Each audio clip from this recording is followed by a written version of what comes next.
So the people who are listening to this, and that's probably the majority of our audience, when you're talking, you're obviously passionate. You've got your arms all waving, and we can see that, and we can see the fact that you speak from the heart, you speak from within, and I get that. And again, you know what, you uplift people. But in terms of that's your passion. But in terms of getting others to do the same, yeah, talk to us about how have you got the team to open up like you would want them to. So the way we work, Mondays are non-client facing. Okay. So that nobody faces clients on Mondays. Yeah. So we do our work for clients between Tuesdays and Fridays. Okay. So Mondays are the opportunity for us all to look inwardly. And we standardise all the time. We have education slots all the time, and we have action meetings. Yeah. And the action meetings are giving people accountability for rocks in the period ahead, and for to-dos for the week ahead. Yeah. And all of the conversations we have on those Mondays are always about learners and employers.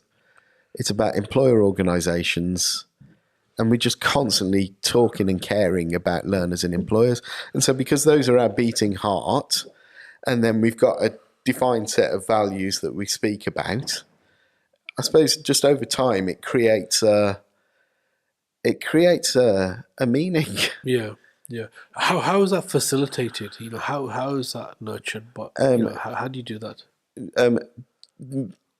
Predominantly silo working, so there's an element of sort of small teams that have got a particular area, but then these expand into. So we have a monthly event, which is normally a big sort of conference type facility. Everybody comes from all over the country, and we all gather there, and we all and that's primarily for social reasons. I find people are more creative in a face-to-face setting, but more productive when they're home-based. It's a big commitment to get everybody together. That's a big cost as well. Big commitment. It's a massive cost. It's a huge cost. Yeah. But it creates culture. It creates group.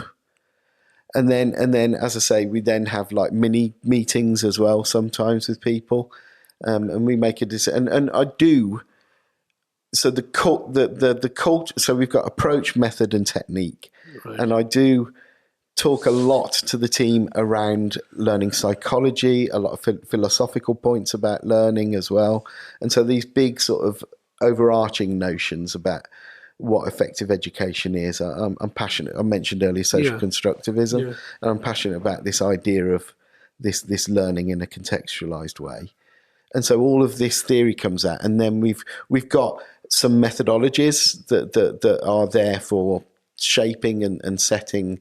So when we do observation and feedback, we're talking around that defined approach really, and everybody gets into it. I don't know. It's and I suppose as well, as I say, we're a bit Marmite. I think when you were talking about me earlier, I'm just thinking, I'm a bit Marmite with me moving my hands around and the sort of sincerity thing. It's not for everyone.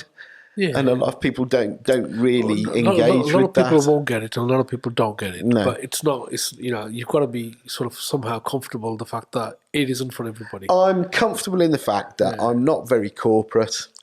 I'm not a businessman.